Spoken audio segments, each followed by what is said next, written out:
Rebecca, one of the great controversies in philosophy is the question is, can we know for sure that there's an external reality, that it's really real?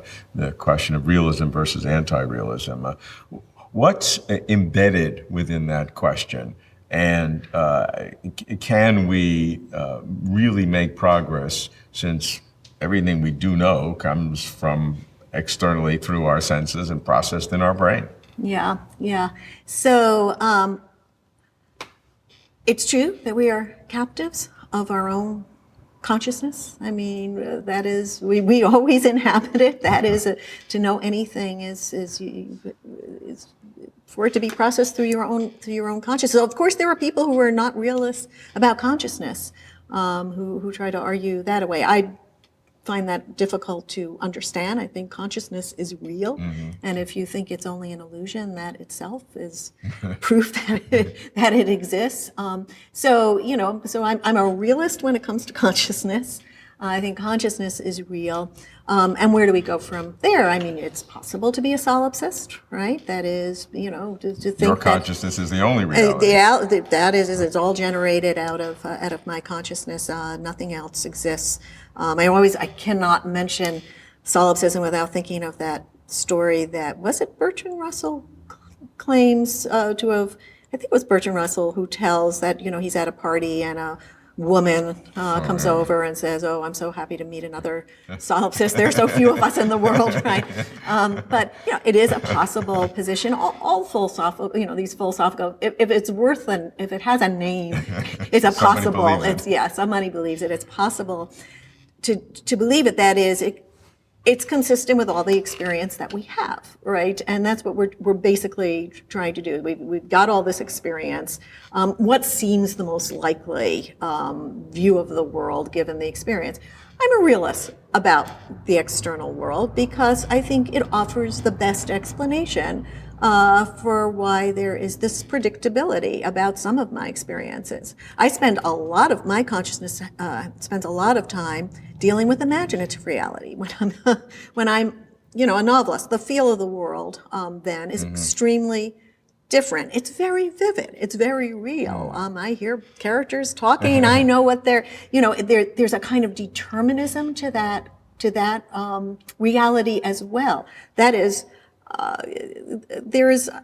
It's almost like mathematics. There's a certain conclusion that is implied. If you lay out the world of a novel explicitly enough, richly enough, you can actually, the conclusion is entailed.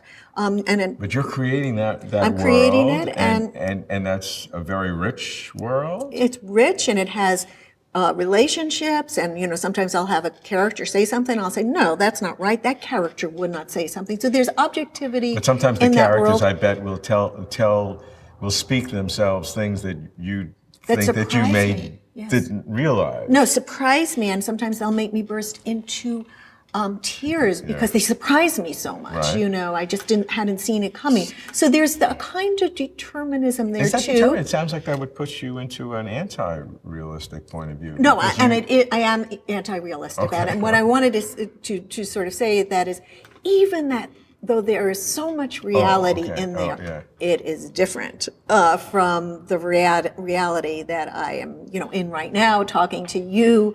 That there is a way in which my will is called upon in the imaginative world that is not called upon here. But put yourself into that imaginative world. Put your mental framework into it right now. And you're in that world. You've done 5-6 hours. You're totally in that world. Characters are telling you things that surprise you. Yes. Right there. When you're in that world seems very real. Yes, it seems real, but I know it's not. Okay, but if you, the difference though is that when you're in that world, you can feel it's real, but in your meta sense, it's not. But when you're in that world, it does seem real. Yeah. The real now, you're saying, is a higher degree of reality than that real world. It sure is, because no matter how real that world will seem to me, when my characters are going, they are very real. I am always exercising my mental capacities to derive it, to flesh it out. That, that yes, it's the same I always go back to mathematics because mathematics to me clarifies everything. But when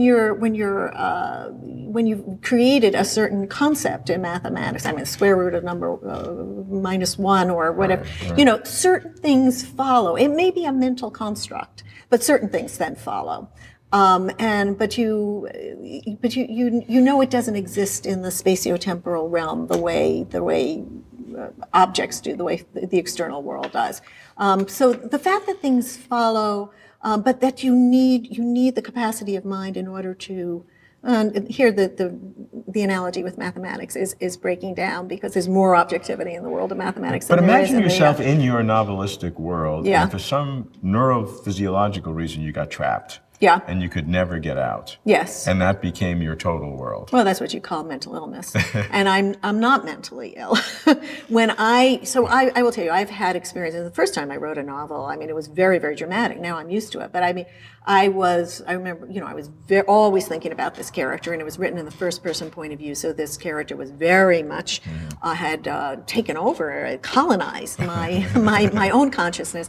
And I was going into work, and I was on the subway in New York, and I saw a little incident, and I first reacted to it, and then I heard my character reacting to it, and she was very funny, much funnier than I am. So she had something funny to say, and I'm sort of laughing, and sounds a little weird, and and I did worry, oh God, am I losing it? But no, of course I wasn't, because still. It's like I know I've created these characters. I'm figuring out the plot line. I'm trying to figure out what's going to be most enjoyable to the reader. There's always a very strong sense of theory of mind going on. It's not just my mind, right?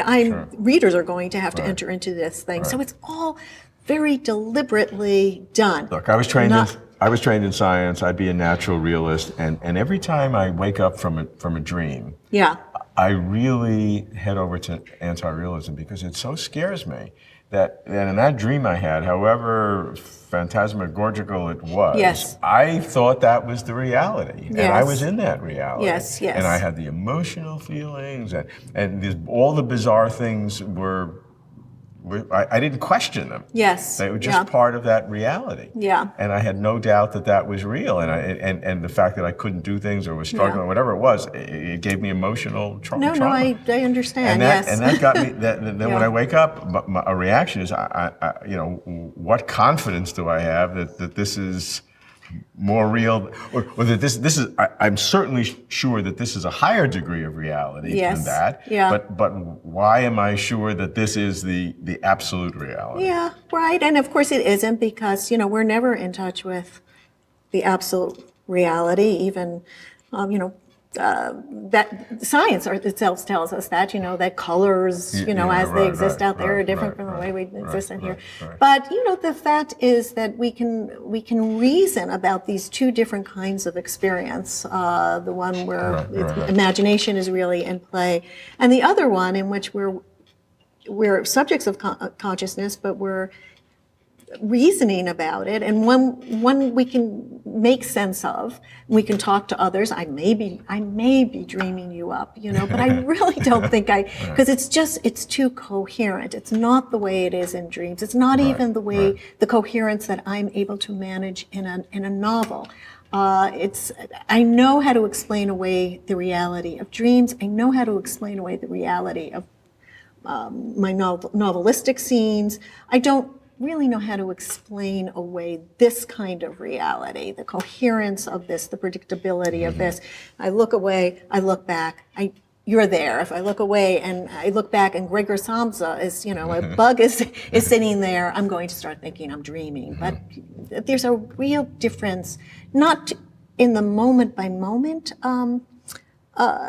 experiences, but in the whole integration of them. So one of them supports prediction, one of them doesn't. And that's good enough for me. I believe in external reality.